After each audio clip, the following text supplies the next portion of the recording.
Assalamualaikum warahmatullahi wabarakatuh.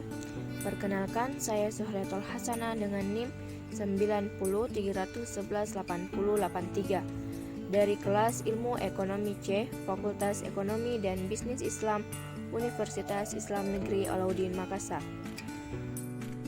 Baik, saya akan menjawab 6 soal MIT untuk memenuhi mata kuliah Ekonomi Demografi. Untuk itu, selamat menyaksikan. Untuk pertanyaan pertama tentang tahap proses transisi penduduk.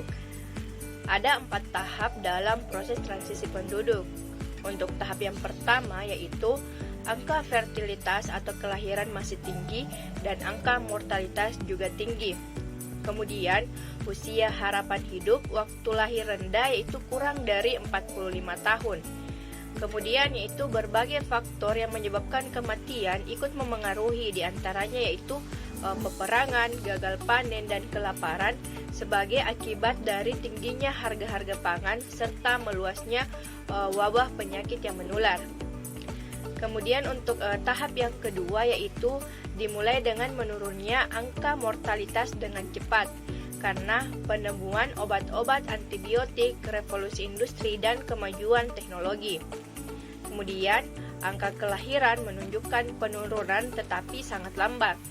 Kemudian TFR pada tahap ini berkisar antara 4,5 sampai 6, sedangkan usia harapan hidup waktu lahir berkisar antara 45 sampai 55 tahun. Tahap ketiga yaitu ditandai dengan kematian yang terus-menerus menurun tetapi lambat.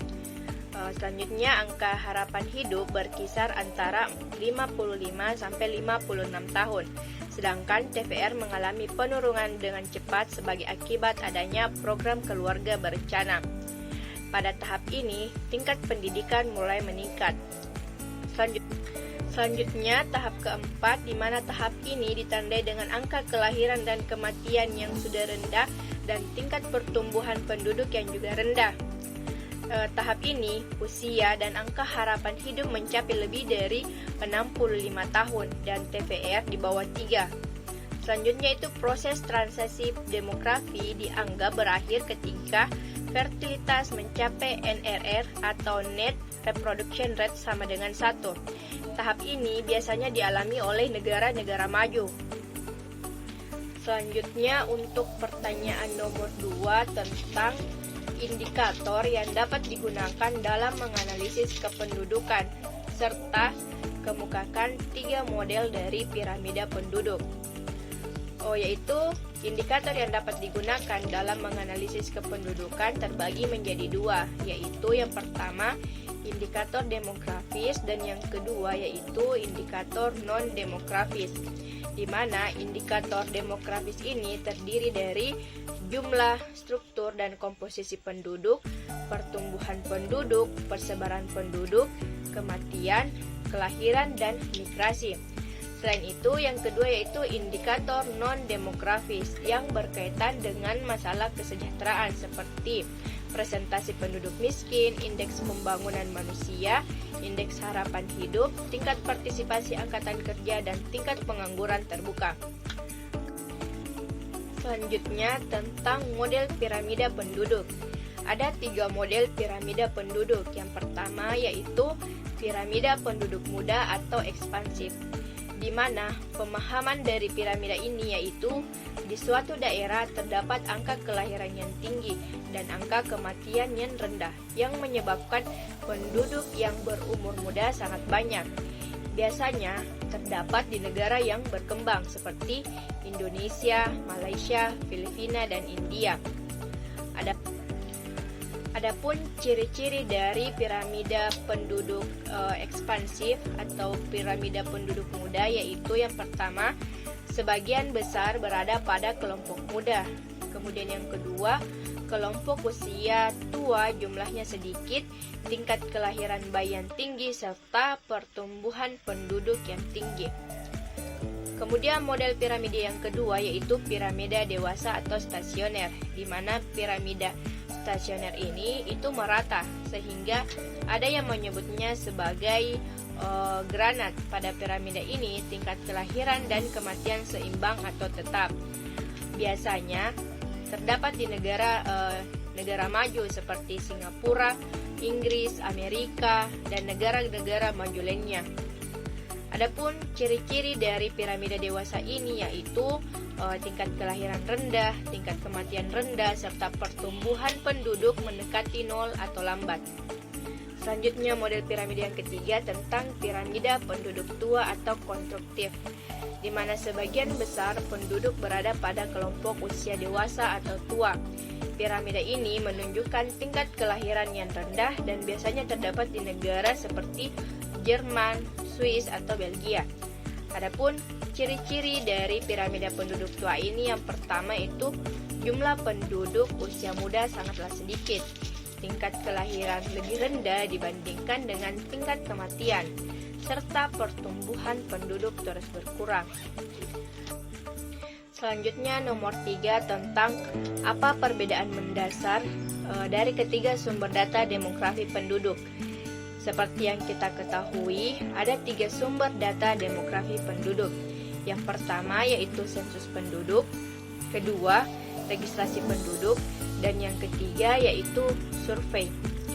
Untuk yang pertama yaitu tentang sensus penduduk, di mana merupakan sumber data demografi yang cakupan dan dalam pendataannya itu secara menyeluruh untuk semua penduduk.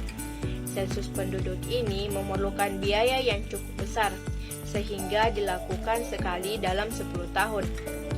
Kemudian yang kedua yaitu mengenai registrasi penduduk, di mana registrasi penduduk ini merupakan sumber data demografi yang dilakukan secara konsisten dengan mencatat berbagai kejadian vital atau perubahan penduduk yang terjadi, seperti kelahiran, kematian, dan perpindahan penduduk.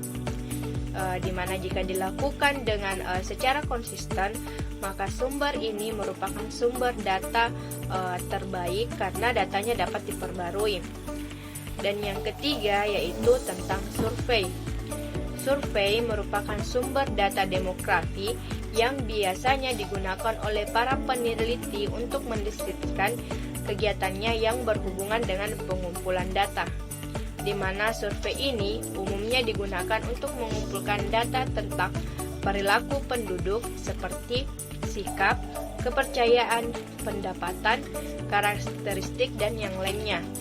Selanjutnya nomor 4 yaitu mengenai materi tentang teori fertilitas, di mana teori fertilitas ini dapat ditinjau melalui pendekatan sosial dan ekonomi. Adapun untuk pendekatan sosial yaitu di mana kependudukan merupakan salah satu bagian dari sosiologi. David dan Black melakukan analisis sosiologis tentang fertilitas dengan mengemukakan faktor-faktor yang dapat mempengaruhi. Menurutnya, faktor sosial, ekonomi, dan budaya dapat mempengaruhi fertilitas yang melalui variabel antara. Ada 11 variabel antara yang dapat mempengaruhi fertilitas dan dikelompokkan menjadi 3 tahap, yaitu untuk tahap yang pertama yaitu mengenai faktor yang mempengaruhi terjadinya hubungan kelamin, seperti umur, lamanya masa reproduksi, eksistensi sukarela, dan frekuensi hubungan seksual. Kemudian yang kedua yaitu mengenai faktor yang mempengaruhi terjadinya konsepsi, yaitu kesuburan atau kemandulan yang dipengaruhi oleh faktor-faktor yang tidak disengaja. Kedua, menggunakan atau tidak menggunakan kontrasepsi. Dan yang ketiga yaitu kesuburan atau kemandulan. Dan untuk yang ketiga yaitu faktor yang mempengaruhi kehamilan dan kelahiran, yaitu mortalitas janin yang disebabkan oleh faktor-faktor yang tidak disengaja dan mortalitas janin oleh faktor-faktor yang disengaja. Menurut David dan Black, setiap variabel di atas terdapat pada semua masyarakat, sebab masing-masing variabel memiliki pengaruh positif dan negatif sendiri terhadap fertilitas. Selanjutnya untuk pendekatan yang kedua yaitu pendekatan ekonomi. pandangan bahwa faktor ekonomi mempunyai pengaruh yang kuat terhadap fertilitas bukanlah suatu hal yang baru. Dasar pemikiran utama dari teori fertilitas ini adalah bahwa sejalan dengan diadakannya pembangunan sosial ekonomi, maka fertilitas merupakan suatu proses ekonomis daripada proses biologis.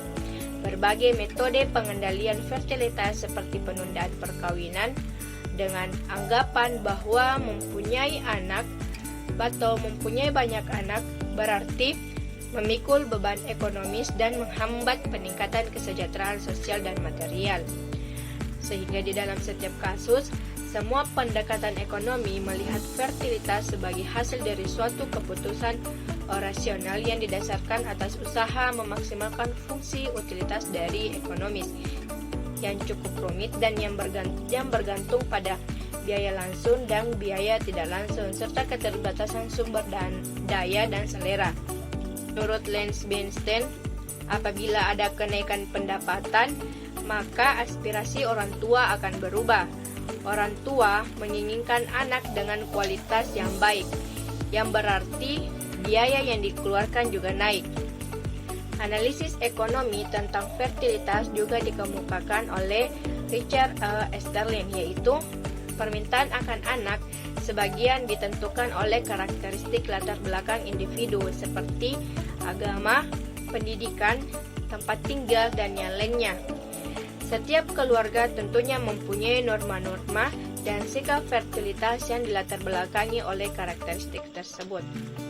Selanjutnya yaitu untuk data fertilitas nomor 5, untuk cara mencari GVR atau General Fertility Rate, yaitu banyaknya kelahiran tiap wanita 1000 wanita yang berusia 15-49 tahun dalam waktu 1 tahun. Adapun cara untuk menentukan GVR yaitu banyaknya kelahiran selama 1 tahun dibagi dengan banyaknya penduduk yang berumur 15-49 tahun, kemudian dikalikan 100. Di daerah Sukamaju ini banyaknya wanita yang berusia 15-49 tahun ada 1.800 orang, sedangkan jumlah bayi yang lahir yaitu 59 orang. Adapun GVR dari daerah Sukamaju ini yaitu GVR-nya yaitu 33, artinya setiap 1000 wanita yang berusia 15-49 tahun dalam 1 tahun, jumlah kelahiran ada 33 bayi. Kemudian untuk ASFR atau X-Specific Fertility Rate, yaitu banyaknya kelahiran setiap 1000 wanita pada kelompok umur tertentu pada pertengahan tahun. Adapun cara mencari ASFR-nya itu yaitu bayi yang dilahirkan wanita umur tertentu dibagi dengan jumlah wanita pada umur tertentu pada pertengahan tahun dikali 1000. Untuk ASPR dari usia 15-19 tahun yaitu 20, artinya 20 setiap 1000 wanita berumur 15-49 tahun kelahirannya ada 20 bayi. Kemudian ASPR dari umur 20-24 yaitu sebanyak 20, artinya setiap 1000 wanita umur 20-24 dalam 1 tahun kelahiran ada 20 bayi. Selanjutnya ASPR untuk umur 25-29 tahun yaitu 20, artinya setiap 1000 wanita umur 25-29 tahun kelahiran ada 20 bayi. Selanjutnya ASPR umur 30-34 yaitu ASPR-nya 50, artinya setiap 1000 wanita umur 30-34 tahun kelahiran ada 50 bayi. Selanjutnya ASPR untuk umur 35-39 tahun adalah 49, artinya setiap 1000 wanita umur 35-39 tahun jumlah kelahiran ada 49 bayi. Selanjutnya untuk ASPR dengan usia 40-44 tahun yaitu 33. Artinya setiap 1000 wanita umur 40-43 tahun kelahiran ada 33 bayi. Dan terakhir yaitu ASPR yang terakhir yaitu umur 45 sampai 49 tahun. Artinya setiap 1000 wanita umur 45 sampai 49 tahun dalam 1 tahun jumlah kelahiran ada 20 bayi. Selanjutnya untuk materi yang terakhir tentang standarisasi dan macam-macam standarisasi. Standarisasi dikenal dengan ukuran dasar dalam demografi. Menurut Rothman tahun 2002, standarisasi adalah sebuah metode dengan menggabungkan angka rata-rata kategori spesifik ke dalam nilai kesimpulan dengan mengambil rata-rata yang telah dihitung. Adapun macam-macam dari standarisasi ini ada 2. Yang pertama, standarisasi langsung dan yang kedua, standarisasi tidak langsung. Untuk yang pertama, standarisasi langsung adalah standarisasi angka kematian dengan menggunakan satu penduduk standar untuk mengaplikasikan angka kematian spesifik menurut umur dari masing-masing penduduk yang akan dibandingkan. Dan yang untuk standarisasi tidak langsung adalah standarisasi angka kematian dengan menggunakan suatu himpunan angka kematian spesifik menurut umur atau ASDR standar yang kemudian diaplikasikan pada masing-masing penduduk yang akan dibandingkan untuk memperoleh angka kematian yang telah diperkirakan. Baik, itulah yang dapat saya sampaikan pada kesempatan kali ini mengenai materi tentang demografi. Kurang dan lebihnya mohon dimaafkan. Wassalamualaikum warahmatullahi wabarakatuh.